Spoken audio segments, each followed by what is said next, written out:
hope you're satiated, not overly full, not tired, and you had a chance to go through a little bit. So our first panel this afternoon is going to be agencies supporting male victims. And what I expect you'll hear are some of the services that are available to male survivors, and possibly how those programs have either changed or been added to. I'm going to ask the panelists to talk for about 5 minutes when they start talking about their particular agency, and then we'll go into an open discussion from all of you around what they have to say. But before that, I'd like everybody to introduce themselves. Sarah from John Howard. Hi, my name is Sarah James. I work at the John Howard Society of Toronto. I do multiple things there. The two main things that I do though is I do pre-employment anger management combined. It's an OW referred program. And the other one I do is strictly anger management. So again, I'm going to have very similar males in my programs, but it's coming from two different channels, if that makes sense. So I think both of the programs are really important, and I think that, personally, I think everybody should use full anger management in their life, to be quite honest. But again, I love that I get to work with these males. They're great. And so another thing, too, is the Canadian Association here. One of my guys introduced me to this because there is a lot of trauma survivors, of course, that I work with the males of all types of trauma, sexual, physical, domestic, and again, a lot of it is that in my initial intake, I kind of go deep right from the beginning of our first encounter with the event. As an introduction, thank you so much. I realized. It's okay. Melissa Bosman from Toronto Distress Center. Hi, everyone. So I'm Melissa with Distress Centers in Toronto. I'm a senior program staff member there, basically responsible for all of our helpline-related services, including our 24/7 distress and crisis line and other programs as well, all of which have a suicide prevention focus. And certainly, as you can imagine, we do get calls from men reaching out, talking about some of the complex traumas that they experienced. And so I think that's why I'm asked to join the panel today. Thanks. Brian Russell from Dad Central. Yeah, hi everybody. My name is Brian, and I guess I have a couple of hats here today. One, I am the Provincial Coordinator of an organization called Dad Central Ontario. So I'll tell you a little bit more about that in a second, but primarily we work to support fathers in their role with their kids, and to do a lot of training around that kind of thing for people that work with families.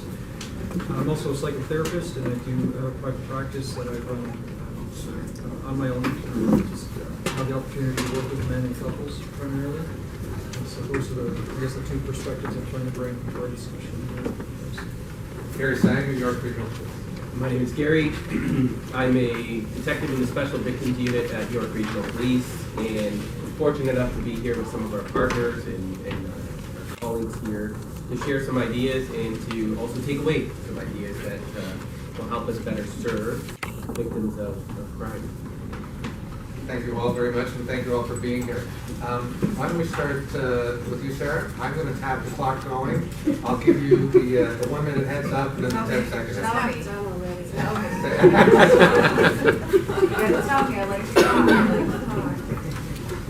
Okay, yeah. So just a continuation of what I was saying is that I kind of go deep right from my intake with a lot of with all my males. And so the thing that I realized is that, a lot of these guys have never been asked the question, have you had any childhood in your trauma or abuse? And so a lot of the times, I am the first person who's ever opened up that can of worms. So, because they're coming to me for anger. I'm angry, but what am I angry for? Why am I angry all the time? Why can't I control my anger? Why am I lashing out at my friends, my family, my loved ones, all these things? So I guess the biggest thing is to ask questions. I think asking questions is so important. So again, when I ask these questions, a lot of them, again, like I said, are the first time that they're speaking with me. So that's why I thought it was so great when I got asked to come and sit on this panel, because I am either the beginning, the middle, or the end. But all along the way, they have to deal with this anger. So in my anger, if you're wondering, well, exactly what do? We talk about with anger management, what are some of the key things that are important when you're talking to students about anger. And so a lot of it is, number one, recognizing that anger is a natural emotion, that they're able to feel angry. A lot of people want to think that anger is a bad emotion and that you shouldn't feel angry. And so therefore, that's the first thing I like to do is teach these men that it's very natural to feel angry. The next thing to do is to help them communicate. Again, like I believe there's been some panels before that has explained that a lot of these men have not learned how to deal with their anger properly. So then they're getting brushed with the law. And that's, you know, as you know, the John Howard Society of Toronto work with men that are either in risk of getting in trouble with the law or have been in trouble with the law. So, and that's the last part, 5 minutes of what the trauma they've encountered in any kind of incarceration or again. But again, it's just about being able to realize that their anger is a natural emotion and to be able to let them express how to teach them how to express it, and then be able to identify kind of, you know, where does it come from, because it's usually all rooted in childhood. A lot of these times what happens is that these men, you know, as children, a lot of them were taught to be seen and not heard, and so therefore all these emotions and stuff like that have been kept inside because of whatever trauma, whatever abuse that they've endured. They never talked to anybody about it, and so the anger has built, resentment has built, a lot of emotions have built over a period of time, and so it's being able to, first of all, let them be able to express that anger, understanding it, and then making the proper referrals and the proper channels that come along with, you know, these wonderful people that you'll see in this room today, that work with these men side by side. Again, we are talking about it's not a competition. Absolutely not. I would not be able to feel like I would be successful at helping these men just by saying, okay, anger is a natural emotion.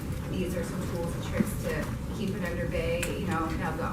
You know, no. We dig up a lot more. So it's being able to, you know, the gatehouse, wonderful. I've had a lot of men go through there because, again, you know, that trauma has not been dealt with yet. So of course the anger is going to be there, and it's going to not be able to be controlled if they haven't got to the root cause of the anger. Another place is the domestic. A lot of times, you know, we look at domestic and we always think, you know, you know, it is both male victim and female, but also today, domestic is to the point where they rob the males pretty much of, like they said, job, family, children, everything, trauma. Are you angry after they take away everything from you? Yeah. No. So again, you know, it's just being able to manage that so it's not being out of control, and being able to use all the wonderful services that everybody has to offer here. So thank you very much for helping me help my men, because they're really important. I take what I do very serious. So thank you. Hi everyone again. So what we're seeing at the Distress Center is definitely somebody has been traumatized. Yeah, can't hear you back here. Sorry. My voice is a little bit off. I'm recovering from bronchitis. So just yell at me if I'm not loud or not talk up. I think I'm okay. Can you hear me now? Yeah. Okay. So from our perspective at the Distress Center, we hear from men who have been traumatized, unfortunately often adult survivors of sexual abuse, adult men who are going through difficult custody cases, difficult divorces, and are reaching out to us to talk. What I'm hearing is really a lot about the barriers in terms of coming forward and acknowledging, their story, right? Acknowledging what's happened to them and disclosing it too, coming out and talking about it. It takes a lot of courage, obviously, for someone to reach out and start that conversation. And so that's a lot of what we do, is trying to facilitate that as much as possible to help people really also understand the universality of some of these issues, right? I think one of the major barriers that we have learned about is that people feel, men feel really alone, feeling that no one else is going through this. And so helping someone understand that they're not alone, that there are other men who are going through similar, difficulties, I think helps to give permission to talk, right? And maybe feel a little bit less alone about what they're going through. Another, barrier I would say is, culture. So hearing from people in terms of the expectations around, what is it to be a man in society, right? Our cultural concept of masculinity and how that can be, kind of in conflict with help seeking. So we hear about that as well. And just, overwhelming,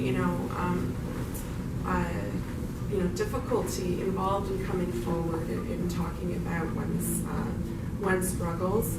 Also the lack of resources too, sadly. So when you think about resources available to men who have experienced trauma, there's not a heck of a lot out there. Seems like that is growing, and that's great, but we have a lot of work to do in that regard. So from my perspective at the Distress Center, some of my the key messages I would bring forward would be in terms of services and providing service in a helpful way and making them as accessible as possible would be that key messaging around you're not alone, and helping people understand that other people are also going through the complex traumas. Also helping people understand that they're worthy of help and support too, right? So really addressing sometimes the low self-esteem and feeling that the person's not worthy of support, and the complex emotions, right, that can come with that around feeling shame and guilt and blame and fear, and then also helping people to understand too that there is hope and that healing is very much possible. And so the messaging is also very positive.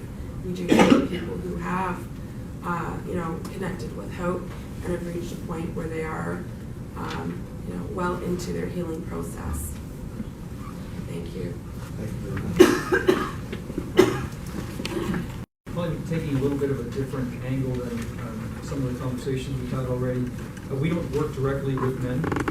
We are me 2 days a week, and we have Ontario to look after. So we don't do programs, we don't offer services directly for men.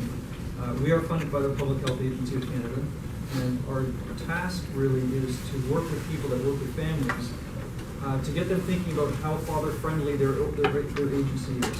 How welcoming are they to men? So that could be children's aid services we work with, it could be Ontario Early Years, it could be school boards. So we work with anybody that has any kind of interest in connecting to families, but wanting to understand fatherhood and what that means. So how can we be welcoming, how can we help places be welcoming to dads? So that's really what we're all about. So we have a lot of resources that we've developed for fathers that people can use. We've got booklets, we've got a couple of websites dads can go to get information. The website is dadcentral.ca. Actually, one of the website I think is pretty neat is called newdadmanual.ca. It's called the 24-hour curbside assistance for new dads. So it's written like a car manual, fuel consumption and looking under the hood and that kind of language. Just about helping dads feel like there's something there for them in the parenting realm, because that's really what we're about. We're about the healthy development of children and how fathers influence that. So we want people to be thinking about their role in supporting men in the healthy development of children. And we've noticed a big change. So we've been around for I guess about 15 years or so. And I know that when we started, a lot of the conversations were always, yes, dadcentral.ca, newdadmanual.ca. But so when we started, we had to convince people why this was important to talk about fathers. So if you go back 15, 20 years, we had ideas, things we wanted to do. We had to convince, we had to have a lot of the research behind that, but when dads are involved with their kids, here's the impact of that, socially, cognitively, all those kind of things were there. But we've noticed a big shift that today, people are not asking why anymore. People are asking how. How do I do this? How do I help that my area feel welcoming to men? And so we think that's a significant shift in people's awareness of the importance of dads. Now we will talk with people about the ways that dads and kids bond and attach. A lot of the theory about attachment theory, I think, has been fairly maternal in its perspective. So we try to look at bonding and attachment through activity, because that's a context that men tend to use to get close to their kids, feel close to their kids, and feel like dads. So we want to train people to understand that, because now those sort of things affect how they have conversations with dads, and even how they might expect something, but they see a dad interacting with a child. We want to give them a different perspective on what might be happening here. It might look like dad doesn't care. He's sitting back sort of watching something happen. And we might assume, well, he doesn't know or he doesn't care. But there's also another perspective that says he may just want to sit there and watch the child work it out. And that's so trying to understand those different dynamics that might be going on. And so what we do is to try to build capacity in communities across Ontario and Canada now. We're branching out. We had our second national fatherhood conference in Winnipeg earlier this year. We had 175 people come, and we talked about vulnerable fathers. We focused on young dads, Indigenous dads, newcomer dads, single dads, divorced dads, those issues that men run into that create a sense of vulnerability, and how can we be approaching those and responding in helpful and healthy ways. So that's kind of what we do. We're more about we resource people. We don't work directly with the men, but we certainly understand too that trauma has a huge impact on fatherhood, and the things that I go through. Either we can go through trauma as a child, or we go through trauma as an adult. It's going to affect how I interact with my kids, and so it's important to understand those sort of things, and so that's what we like to talk with people about. When I had my initial conversation with Justin, and he's still in the room, thank you for inviting us, and we appreciate the opportunity to be here. It's important for police agencies like York Regional Police to take away as much as we contribute, and we value any opportunities such as this to participate. And two of my colleagues are here as well, and I appreciate them being here. But it's before the sessions even started, I had a wonderful conversation with Lori, who I don't know if she's still here, who was volunteering some of her time, and we talked about child apprehensions and working with CAS. And our first panel, Edward, I took away from what you talked about, stepstojustice.ca. It's another resource, something that we can tap into. Brian, I whispered in his ear, what's that website? And that's the kind of thing that we're looking for. Gabriella talking about language and what words we use when we're interacting with people, and Rob talking about pitfalls of bias and inherent biases that come with work that we do, and his message of hope was something that obviously resonated with me. Darren, Michael, I want to thank you guys for sharing your shared experience. It's important for us to get feedback, and it's important that we take the time to listen to what's been said. And then Dawn talking about unpacking things and how the male mind works a little bit differently in hour-and-a-half long sessions versus 55 minutes, and giving choice when it comes to therapists. We do some of those things, and we do our best to support victims. And as a police agency, we're governed by legislation and regulation. So our driving legislation, the provincial advocacies, talk about having appropriate training for responders to sexual assault investigations, and providing victims with assistance. That's plain and simple. That's what we're supposed to do. And in York Region, we have a dedicated unit called the Special Victims Unit, and they investigate sexual assaults and they investigate child abuse offenses. And we are specially trained investigators that work under the Major Crimes Bureau. And this all comes about because of recommendations from places that we as police agencies made mistakes. And we do this, and we do it so that we can better ourselves and we can provide greater assistance as we go on. I think it's important as well that we take a couple of minutes and talk about, just in generic terms, sexual assault investigations from a police perspective, and some expectations that individuals should have and can have with respect to this. Once a police report is filed, if there's a victim, the victim is usually given medical attention, and that medical attention is usually in the treatment through the domestic assault and sexual assault nurses, who are experts at what they do, and they collect evidence, and that evidence is submitted to the Center of Forensic Sciences in order to see if they can extract anything of evidentiary value. But we also want to make sure that we capture any information that the individual provides. So we interview people, and those are generally done through video statements. But those are done, like we talked about here earlier during the other panels, with someone that the victim feels comfortable with, whether male or female. And we accommodate based on time, location, and other issues that need to be accounted for, whether someone's a shift worker or not. So if someone wants to meet in downtown Toronto and we work in York Region, we'll accommodate that. If someone says, I can meet at 11 at night because I work shifts, we'll accommodate that. We will do whatever we need to in order to have the individual feel as comfortable as possible in order to tell us their story.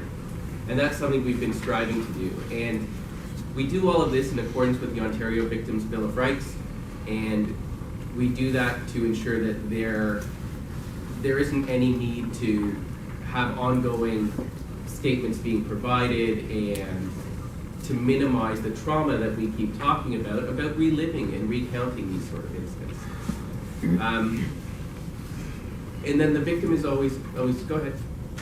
The victim is always involved in terms of decision making on how things may proceed. So there may be criminal charges, there may be a police warning, they may be no contact by the police, or the individual may just want to get their story off their chest and say, and that's where I want it to stop. But that doesn't mean they can't revisit it down the road. So what we try and do is support them through the process and get them in touch with resources that are available, and we try and move forward and get better as we go along. One of my colleagues who are here today, in January, we're launching a online sexual assault reporting tool. We've talked about technology, and someone will be able to report a sexual assault where there's no risk to public safety or the potential loss of evidence, and these reports get directly forwarded to a sexual assault investigator. There's never any uniformed police presence, and they do this on their own time, on their own terms, online. And so we've been trying to make steps forward to try and foster a relationship that's productive for everybody and where we can all learn. And the one thing that I've consistently heard is a lack of resources to develop appropriate mechanisms for people to interact with the agencies that are here and the individuals who can support them, and collaboration. At the end of the day, we need to support each other. Thank you very much.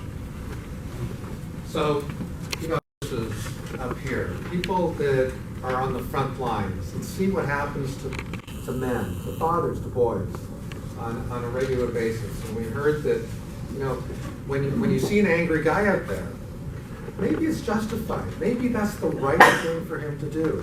And if he's able to channel it in the proper way, then that's a positive thing. You heard about how men don't feel comfortable being vulnerable, how men's socialization has led them to be the defenders, the guy that stands up and is able to take everything. Well, not every guy does take everything, and not every guy has a support system that can allow him to take things that way. So you heard about that. And of course, fathering. Fathering is, something that most men want to do as much as most women want to be mothers. But I take it that fathers aren't supposed to be looked at as just inferior mothers. They're something else, right? They're a different kind of person than a mother. So when we look at dads, we shouldn't be looking at moms that just haven't quite made it yet. And I got to tell you that when you came here to hear, you actually listened. And I'm not surprised, but I'm really happy that that's what happened. You summarized a lot of what other people had to say. Unfortunately, sometimes you do take a little bit of a hit, but I know that people don't talk out when everything goes well. People talk out when they're angry and want things to change. So I think a lot of what the North Region Police do, in my experience, has been moving forward and taking from a lot of what you've heard that hasn't quite gone the way people would have liked. So let me open it up. Take any of those topics, take your own topic, give a little bit of your experience. Try and keep it succinct if you don't mind, particularly if the question is more of a statement than a question. Go ahead. Sorry, I forgot your name. Me? Gary.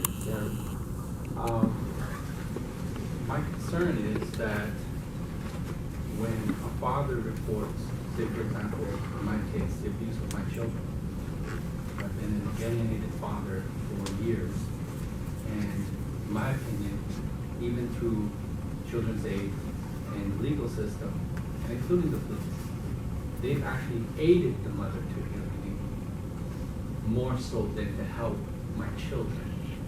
And that's what angers me most. That they knowingly have aided the mother. The mother has family that works for the Children's Aid Society. And the society has it documented. I have it here. And they've known for over 2 years and denied it. Let me try and summarize, because I know, I think I know where you're going. Well, if you'd allow me to finish. You'll finish if I don't summarize properly. Is that all right? Is that fair? You've had experiences in the system that has taken what they've known and what they've been ideologically prepared for. And it hasn't been to your benefit, it hasn't been to your children's benefit. And if I can assume the question, it's how are you going to get trained to do it better? Excuse me? Can we just let him finish? Yeah, okay. Go ahead. And if we're talking about masculinity, we have to make sure that we practice what we preach. And I want you to really self-reflect what I just said. Go ahead. It means that you're taking away my opportunity to speak for myself. Go ahead. And so, what I'm upset about is the way that colleagues operate with one another. And instead of examining the actual evidence for what it is, whether it's intentional or whether it's just the culture of working with colleagues.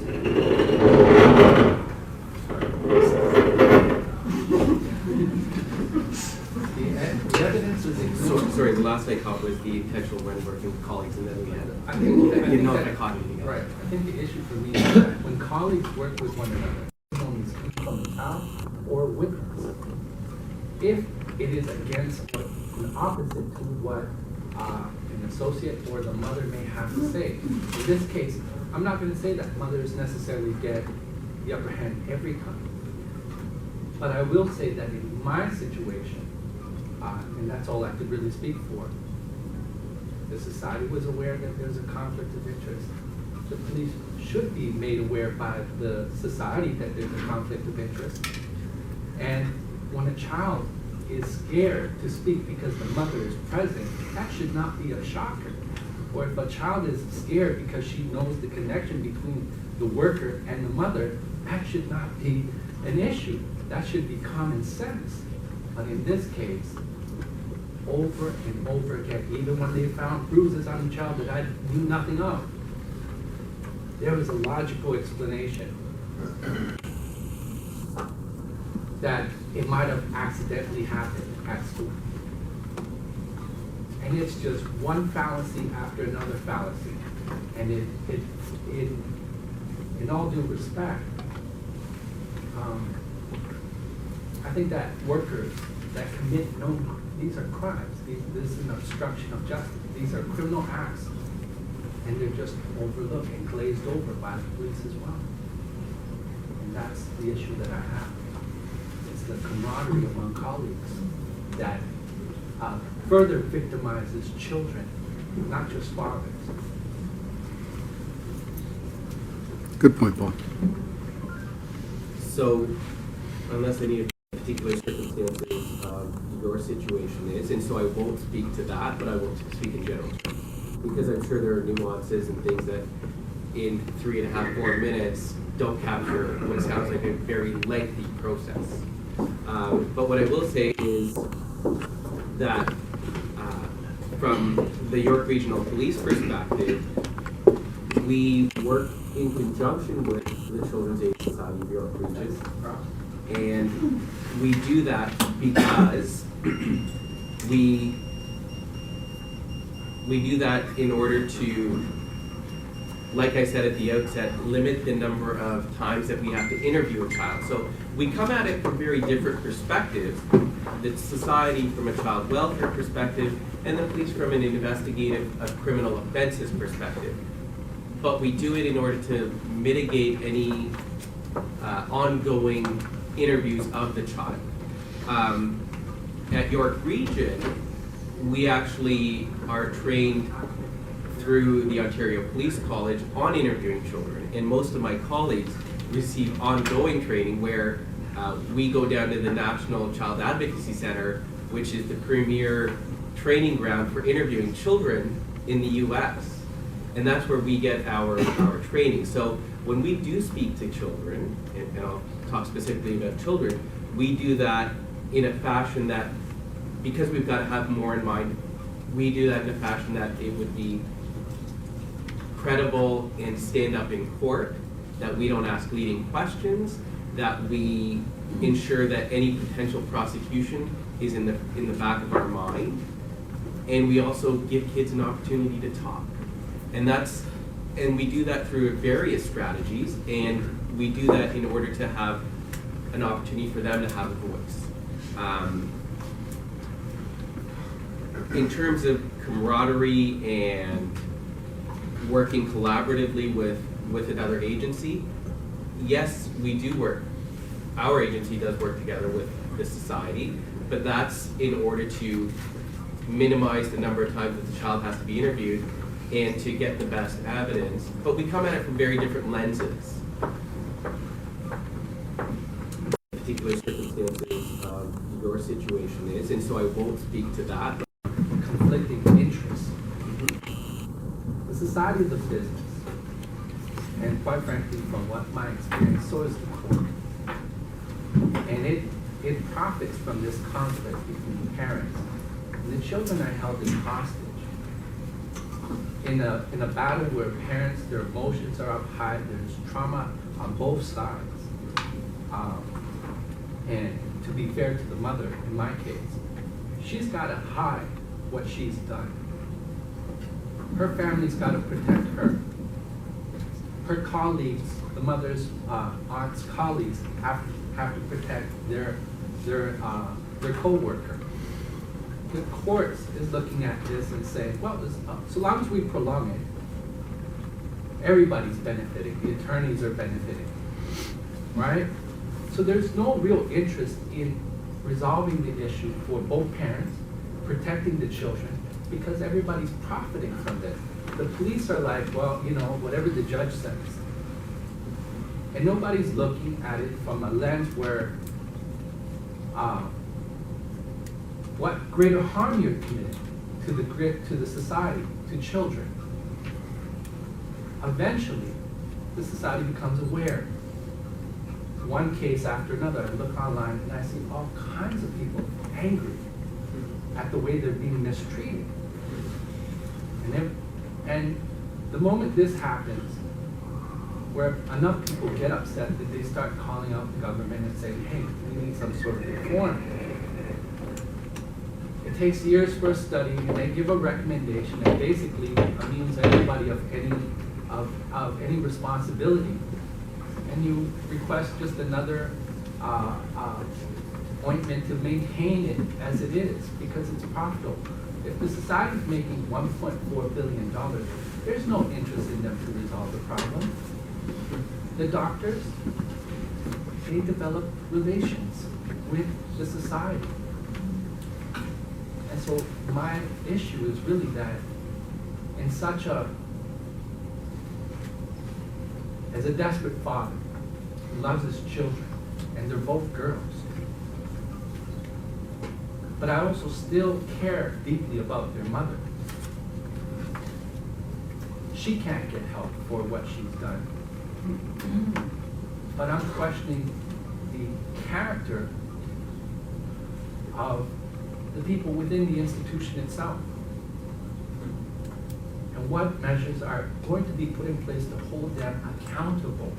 I'm talking about taking a society worker and arresting her when you know she's committed a crime, concealed the abuse of a child. That's what I'm talking about.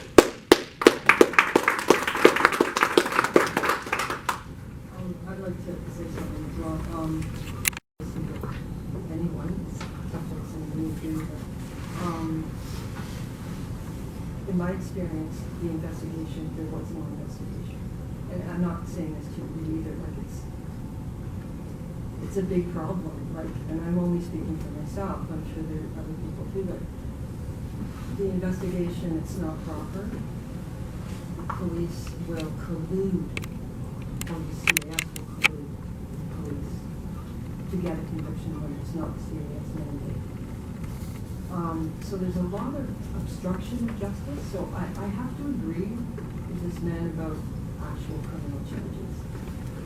And accountability, and if there's false accusation, and you love that person, for example, you love me, what did you say?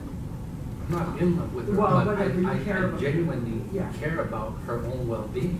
Right, and so the problem is when you're going after people through the legal means in the police, is it makes it messier. So it would be great to see some of that eliminated in the investigation process. I think it was Karen Strong that said once that some of the domestic stuff should be under the public health. You know, so to all of you here, like, I mean, I'm sure people understand this already, but that there's got to be more standing in the gaps, like Justin says. Listening, right, and listening to yourself, because sometimes you're going to go on and on and on. What can you do? And I think partly it is communication, the willingness for the police to join aid. I've experienced a bit of experienced backlog to really listen, like, what the solutions, because you're a human being too. You know what I mean? Like, so you're gonna, and I've seen police and children's aid, other people go, wait a minute, this isn't right, and then they won't go ahead on things, let's say, charging or any other kind of action, but then I've seen absolute corruption. So it is so frustrating. But I do think people need to be accountable if they're charging people and dividing families, which is not the mandate of respecting the integrity of the family. That needs to stop. It just needs to stop. And we need to stop the dialogue, like, because the system is painful. I could go on and on. Could very But just I won't. respond. Well, and I don't want to cut you off. Yeah, by no, any stretch. I am very frustrated, so that's I'm why. here to listen, right? And what I do is, I write, you know, I think if we could just do more of that, and if you are, I don't know if you're willing to, have a dialogue, if someone else is willing to have a dialogue with police, those front line, like something with people to actually change, not to be talking. I think it's a monster and it's impossible to change. I actually think it's not going to change. But I have hope. I have hope. And I think that's part of the common messaging Yeah. that I've heard is collaboration Yeah. and hope. So I think I've said to a few people when I spoke to them earlier, I'm an optimist. I have hope. And I think it's important that we grasp that. My friend was, what I'm hearing was that the issues in some of your circumstances, and partially with yours, are systemic concerns, not one-offs. And that's what I'm hearing. And it sounds to me like a lot of it is centered on the society. And I don't know, Justin, if anybody from the society is here or not, but Children's Aid Society? Okay. During lunch, I had to correspond with someone from the society who said, actually, you know what, I wouldn't mind coming, let me know next year. So They were invited. okay. And there are in our system checks and balances, and it may not be perfect every time. But if there is a concern in terms of an obstruction of justice by a particular CAS worker, to use your words, then feel free, launch a criminal investigation, file a police report, and then it'll be investigated. The judges protect the society. They'll never be protected. Well, they'll never. I can't speak on behalf of judges. No. I know, and that's the problem. I'm a police officer who will hear what you have to say, and I will do my best, and I will uphold the principles of the office of a police officer, and I will do my best to investigate it. But once it leaves my hands, my hands are limited in terms of my involvement, right? But we'll listen, absolutely. Sorry, can I? Ray? No, Joe. Take them aside at the end of this, because. Yeah, I'd love to have a conversation with you afterwards. And I'm not here to protect the police, but there are three other resources here, and I'm sure that you'd be happy to talk to people afterwards about particular cases, and try and keep it a little more succinct so that everybody that wants to has a chance to either say something or ask a question. Yes, Gary, I think we can all accept the fact if a man hits a woman, he should be charged with assault. But as we heard this morning, when a woman hits a man, the man still gets charged with assault. And we see time and time and time again the systemic bias against men. And it begins with the ordinary police officer coming to the home and arresting the man in these situations. Now, we want you to go away from here and begin the process of changing that. So do we have any commitment from you? You absolutely have a commitment that I will take, as Robert mentioned, I am taking notes, I am writing things down, and I absolutely commit to taking away some of the lessons that I've learned and some of the conversation talking points that we've talked about and sharing them with my teams. Yes, absolutely. Yes. I had a question on behalf of a friend of mine, and anybody who has thoughts on it certainly welcome. It's more of a police story, so I'm afraid again, but anybody who has thoughts. His situation's on tape. The assault of himself and his daughter while in his arms by the mother is on tape.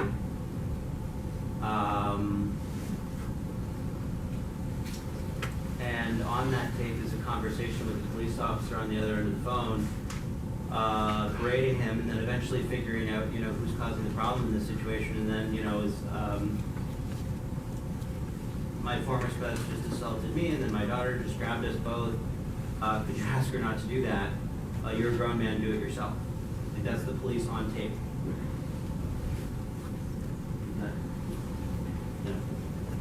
Tape is tape. It was this is causing a little jealousy for any man who doesn't have a tape, but here it is. And then a subsequent visit to the police station a week later, trying to get help for the domestic assault, and them saying, "Oh, you don't want us involved. You don't want to get known. Be limited to see your child. There will be a no contact order that's going to affect how easily you can see your child. You don't want us involved." On an unrelated matter, I was having a conversation with somebody who's trying to sue the police in another city. An employee who had an issue with a coworker, and basically it was explained to me such that allegedly there's a complaint between one person and another person, and then the police service in question calls 30 witnesses, and now the individual's lawyer has got to find the time and money to depose 30 witnesses. Now you can tell me how much money that costs. So my friend's in this position where he fears for his safety, for the safety of his child, because this person's crazy, from a crazy family. They have guns, terrified to make a move for what may happen to himself or his daughter, has reported to police multiple times. You mentioned before that, a lot of what we learn in any profession, including policing, comes from mistakes. I think it takes someone with a lot of good self-esteem to say, "Oh yeah, not perfect, not afraid to admit it," or "You're crazy," because it's so easy to get sued. How does this person go to the police, get help, get the guns out of the house, get an understanding that there's a fear for safety, see his daughter again, know she's okay, without triggering an ego defense from the police when they hear on the same tape of the assault, a tape of a cop, really fucking up and big time? How do you report a crime that you've already reported when the tape of the crime includes a tape recording of the police officer fucking up, without worrying that police service is going to hear it go, uh-oh, and just bury everything to cover their skin? How do you get that without getting into a quagmire that's beyond your time frame and your price point? So there are mechanisms in place that are independent of police to convey concerns about a lack of professionalism, I think you've described, and perhaps not doing what their office dictates they do. The Office of the Independent Review, OIPRD, has a complaint mechanism. They are absolutely independent of the police agencies and are a mechanism for seeking recourse. And if that doesn't answer your question enough, perhaps it's something we should speak about on the break. But that's one of the things that came to mind. I've got 3 other people that had questions, maybe 2 now. But I'm going to ask anybody that has a question. Gary's going to be around for a little while. We know that the police don't always do things perfectly, and in certain circumstances, they may do it very badly. Is there any questions for any of the other 3? I'd like to find out about how to get the anger management for my son, where he can go and what he can do. Absolutely, I can definitely do my part of that. Steve? I had a similar question. I wondered how do we access these services? Are they private? Are they publicly funded? How does it work? What services? You're from John Howard Society. Yeah, so we have our website. If you just go if you Google the John Howard Society Toronto, you can click on us there. I have some brochures I can leave here for you as well today. And we have a number of services because we like it to make it as easy as we can for our guys to come in. So we do anger management, we do employment, we do harm reduction, we do housing, plus on a greater level, we have the car program, things like that. But again, you can give us a call as well. Our phone number is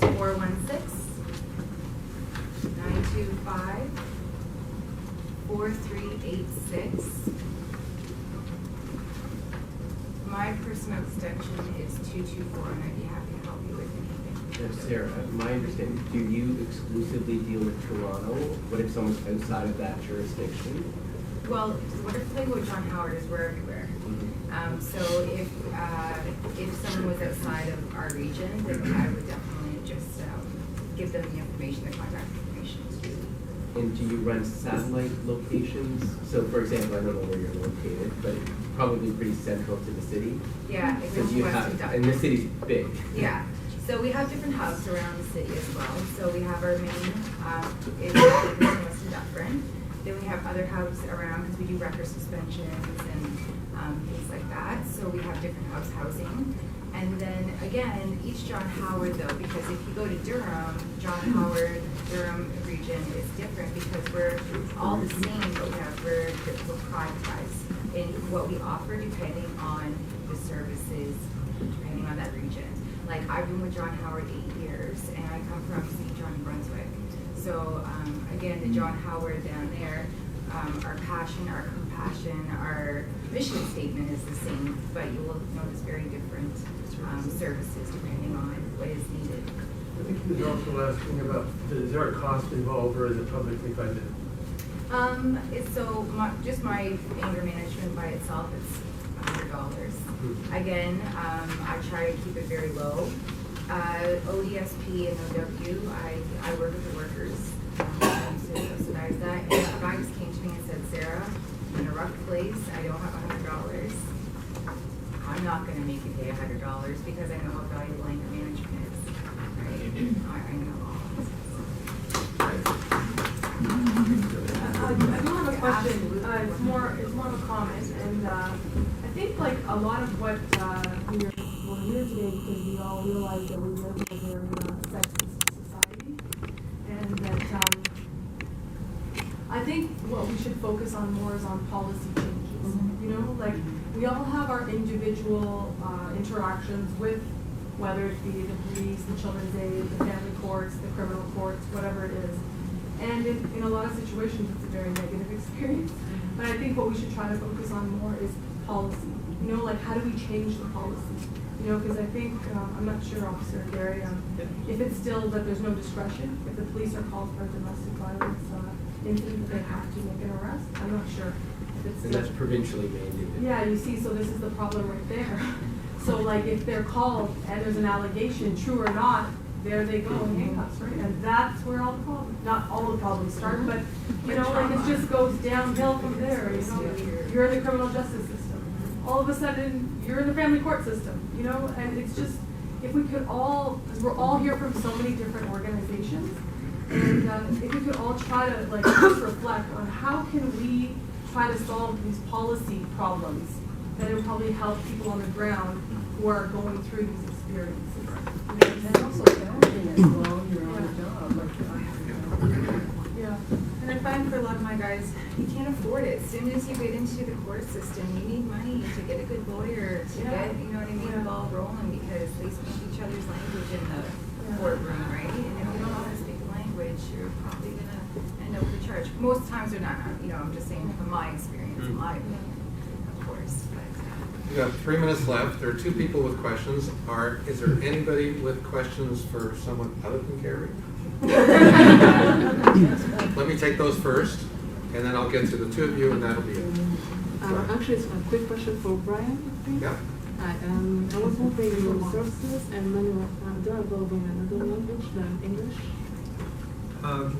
Pretty well English and French. Could you repeat the question? Yeah, sorry. What, she was asking about our resources, what other language are they available in? So English and French for the most part right now. We're working on other languages, but right now it's primarily English. Actually, sorry, just another thing about, we also have what we're calling a dad's directory on our website. So if you have a program or some kind of service that you think would be helpful for men, you can just fill it out.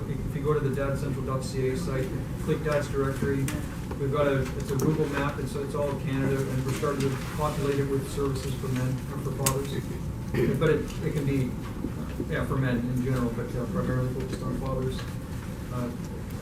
Things for dads, and that could be general parenting programs. It could be a dad's only thing. Doesn't matter. If you want, you can send that to the website, and we'll look at that. Sorry. Email. Like, not just men, but boys? Are those services like for my you friend could. asking about, like, Sure. like teenagers. and Yeah, so forth, but- I mean, we really want to support fathers in their role, and if that means finding intervention for their son, for example, I'd be more than happy to put those kind of things in the directory as well. Last two questions, one here, and then you, please. Go ahead. My question's for Gary. Your online reporting, you say that it has no risk to the public safety, but wouldn't it make it too easy for false allegations to be done? And how would you investigate, find out whether or not it's a substantial claim or not? So I'll try and answer that as best I can. I may defer to one of my colleagues who's been involved in developing it. Every allegation is going to be investigated to the utmost. Yeah, but do you investigate both sides of the story? Because I know firsthand that both sides are not properly investigated. It's usually the side of the complainant side. Well, that's a starting point. The right? accused, yeah, but the accused, like, if they have set witnesses, if those don't say they have corroborating evidence that can prove that they are innocent, those are usually avoided by the police, and that's just kind of weird. Ultimately, how can you ensure that this application isn't going to be used maliciously? There will be. Yeah. They definitely will. It's going to make it too easy to do a false report. Everything will get investigated, and Yeah, but whether it's a false report, you'd hope it's not going to be. It's supposed to be a mechanism for someone who doesn't feel comfortable having a uniformed officer show up at their house, or because of their schedule or because of other circumstances, takes advantage of the opportunity. We want to give victims who have been victimized another tool in order to report.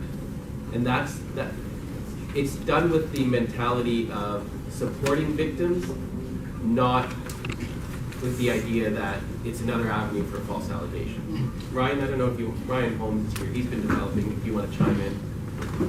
Nope. I'll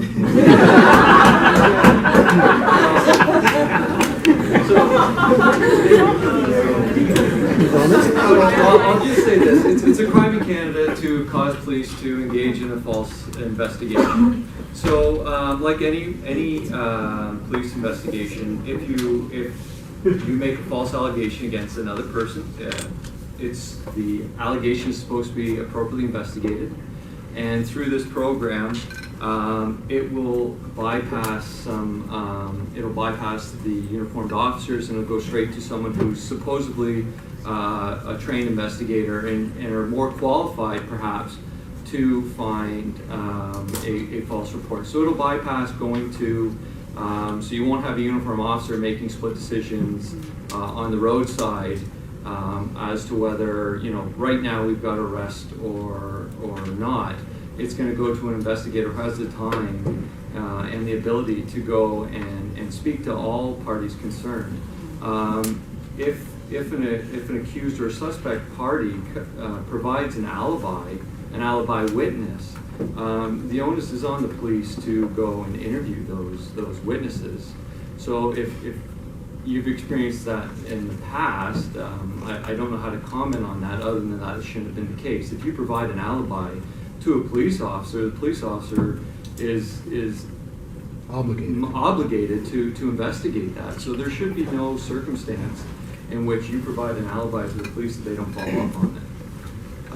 If they don't follow up on it, again, as Gary said, there are independent means to file complaints in Ontario about misconduct or negligence of duty on behalf of a police officer, where the police officer could be disciplined. I wasn't really prepared to speak. I don't know if I'm explaining myself.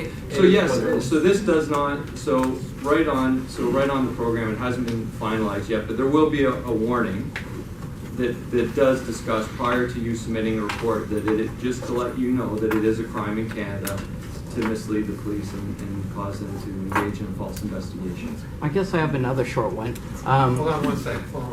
Just, Okay, everybody's got the same question. Let's go to one more that may be a little bit different than catch Ryan. Like a summarizing from that, I feel like a lot of the experiences that people face that are negative sums down to the lack of education of the officers. And I feel that they take maybe 1 or 2 courses for a couple of months, but like as social workers, we go to school for 4 years and then we take additional training. So I feel that there needs to be more education for police officers because they have the ability to like put someone like in jail. That's a lot of power for someone who's not as knowledgeable or hasn't had the frontline experience to really be able to tell the difference. And I feel like, sorry. I'll be the first to say I welcome any additional training. Who do we contact? I mean, I'll be the first to say that when Justin called my boss, sure, absolutely, I'd love to go. Any opportunity, right? And we'll participate. Are you taking it back now to your colleagues? My experience with Monday, I will. Well, my experience with the Waypoint Center for Mental Health Care in Penetanguishene, they actually have a police liaison group that meets regularly. And what we find in the risk management department is that the police officers are very ill trained or poorly trained in the Mental Health Act, and I'm sure, as I'm hearing today, in all of the experiences that people are having. And what we are attempting to do there is to teach them and train them on what they're going to encounter and what the best way is to navigate through the system and work with us. And if there's one thing I've heard here is, sadly, I think we're still operating in silos. And if the CCMF, the Canadian Centre for Men and for Families, can do anything, it's to try and bridge the gap between all those silos and have everyone come to the table. And yes, maybe it is policy that we have to work on, but the big piece is education. We've got to go back to the frontline people, not just the social workers, but the police as well, to understand what the parameters are that they're dealing with or what the pieces are. So more communication. Thank you for the shout out. I can tell you that the CCMF is doing some of that stuff. Perfect. We'd like to do more of it. After having thanked everybody up here, thank you very, very much for this.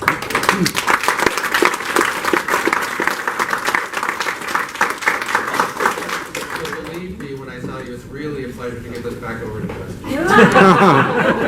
You can stick around. Quick, because in terms of bridging the divide between different sectors of the sort of the social service and the justice sectors and kind of bringing them together. I think just as we're talking about breaking down the stereotyping by gender, I think we should stereotype all people who work in a certain industry. My experiences with the York Region Police, the unit that you're part of, the Special Victims Unit, has been very positive. With Gary, with others in that unit. I don't know if that's the exception, but such as it is been very positive. So let's remember, we're looking for allies, right? So we need to be looking for if there are areas that can be improved, that's fine. I think we're all open to that. That's why we have events like this. But let's understand, I think there's a more effective way of communicating our concerns or even our outrage that will be more effective at building those bridges, and that's really what we're hoping the focus of these events will entail. So I know that was a bit intense of a panel. I know people have had experiences that have been very negative, that have really affected them and their families. So I'm very sensitive to that. But on the other hand, if we're going to make change, I think we have to be willing to find partners and build bridges where we can, and look at making incremental changes instead of just shouting that things are not perfect. We're getting there. Things are getting better. There's a lot of work to do, and I'm glad that you're all here engaging with us on that. So thanks all 4 of you for your participation, your flexibility, your patience. We appreciate it, and thanks to the audience as well. What we're going to do is take. Okay, we're starting the session. Thank you. So I'm really really thrilled that Don Ense agreed to join us as our afternoon keynote speaker. I'll tell you a little bit about Don before he gives his presentation. Don graduated from Lake Superior State University in Sault Ste. Marie in 2005 with degrees in human services and sociology, and he's worked in the social service field for the past 20 years, focusing on Native mental health, domestic violence, trauma, and addiction issues. And for several years, he's worked as coordinator of the, quote, In Search of the Peaceful Warrior program at Native Child and Family Services of Toronto. Don, it's all yours.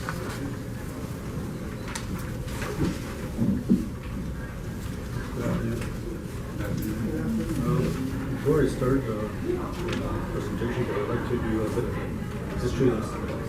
It's actually a quote from Can't hear you back here, Don, sorry. Okay, great. I want to let you know before I start shooting hard again, I'm on this side, so I'm on this side. And I'm also expecting my speech. So I want to start off with a quote from historical Native leader back in 1860, this is around 1866. And what he said was,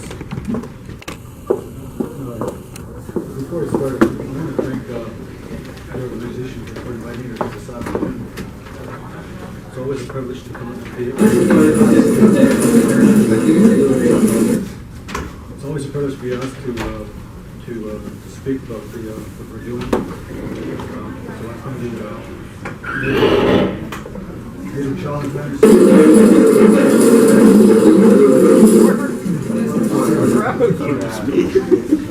Just gonna have to hold on.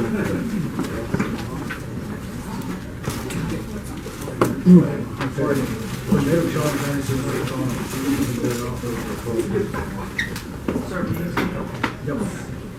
So before we start, I'm going to read this quote from, his name is Chief Seattle. And what he said was, humankind has not woven the web of life. We are but one thread within it. Whatever we do to the web, we do to ourselves. All things are bound together. All things are connected. And with that philosophy, with that quote, we turned it into a philosophy to develop the program that run Native Child. And it's been running now for over 11 years. And it's been successful in helping the men that have attended the program. It started off as a 24-week program, and but because of funding, it's reduced down to 12 weeks. And we are still dealing with cultural oppression in this country, unfortunately. So that's my reality as a worker. Before I go any further, I just wanted to just go back a little bit about talking about there's always just been this presupposition that males are the primary instigators of domestic violence in society. And that is in direct contradiction to my Aboriginal worldview. And it is a paradox. So the focus not only makes males perpetuate violence in society, it's only half the perspective that is confronting, particularly Aboriginal society today. I want to introduce myself first before going any further. I didn't bring my feather today because usually when I bring my feather to any presentation, I always bring a feather, because that feather, eagle feather, represents truth. So when I'm asked to speak anywhere here in the city or anywhere in Ontario or Canada, I bring along my feather, and I ask my Creator to help me to speak in truth and honesty. So I'm going to start off by saying our traditional greeting.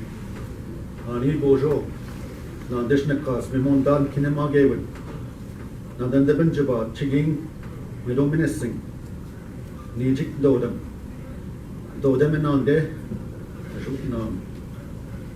jawash, azawa, no azawa. Hello, my name is Carrie's the Teachings. I'm from West Bay First Nation, place of the Harpoon, Manitoulin Island. Great Spirit. My clan is Yoder. And my clan colors are blue, brown, and yellow.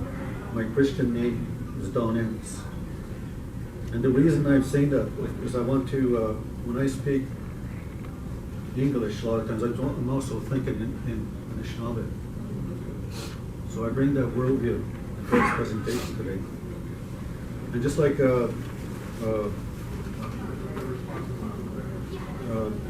Justin introduced me to,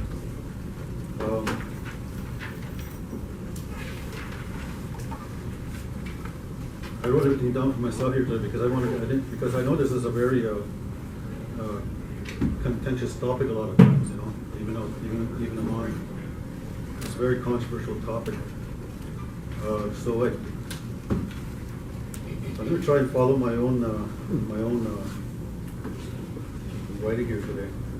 I began working with clients who had been charged with domestic violence back in 2007, I believe. And I started to facilitate a program called PAR, which represents the PAR Self-Response Program. And this program is a psychoeducational course and counseling program designed to help participants stop their violent, abusive, and controlling behaviors towards their partners. Its aim is to help clients take responsibility and ownership of their behaviors. So we initially started using the PAR program when we started working in this field. But we came upon a snag working with the PAR program because it was using a model that was developed in the DeLuft model. And the DeLuft model, it's a legal model, but it's also a very punitive model. It's also very colonialistic. And so one of the first obstacles that I encountered as a worker working in PAR was the English. When they described the person that did the domestic violence as offender, there is no word for offender in Ojibwe language. Because because the English language is a noun-based language, I had to translate that back to my verb-based language. And in my Anishinaabe language, the only verb descriptor that I could come to when it came to trying to translate offender was he or she is at fault. It's describing a behavior. It's not describing the person. So one of the things that we had problems with the word offender was that it had a twofold effect on the person who committed the domestic violence. The first one is it shames the person as being the problem. Number two, it labels and brands the problem as being the sole problem.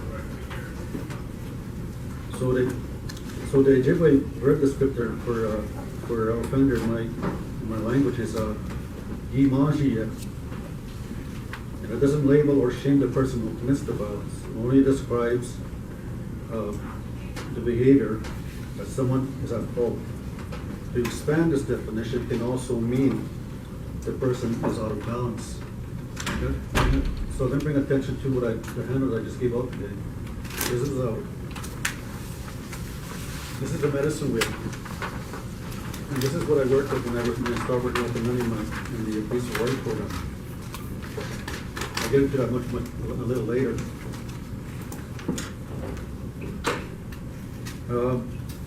So we try not to go into the blame game here with any person that's involved in, like when a couple come into the care of a native child, we don't blame either party. We look at this as a human issue, not a gender issue, or any other issue. For us, we try and look at it as a human issue. So we try and explain a little bit further that when I start using this wheel, it embodies a worldview. The medicine wheel is a cultural healing blade which acts like a barometer of our overall spiritual, emotional, physical, and mental health. The medicine wheel was actually called sacred circles in the past, or Mashkiki Wayaya, what means is this medicine wheel or medicine circle. So going back to the quote that I just said to you before, everything in life is connected. North American Indians and First Nations believe there is not one aspect of life that is not connected to our being and the rest of life in the world. We believe it is a. I couldn't find anything that would, in English that would help me to describe like how everything is connected. So what I did so I just made up this word here. Ecosystemic connection. Everything is connected. So as a coordinator of the program, I, along with my supervisor, Peter Martin, developed a mediation model. Now, a mediation model has been around for thousands of years. It hasn't been, we just didn't develop it. It was laid dormant. It was just kind of thrown aside. Because whenever there was violence in the past in my culture, but it was dealt in the way that we have dealt with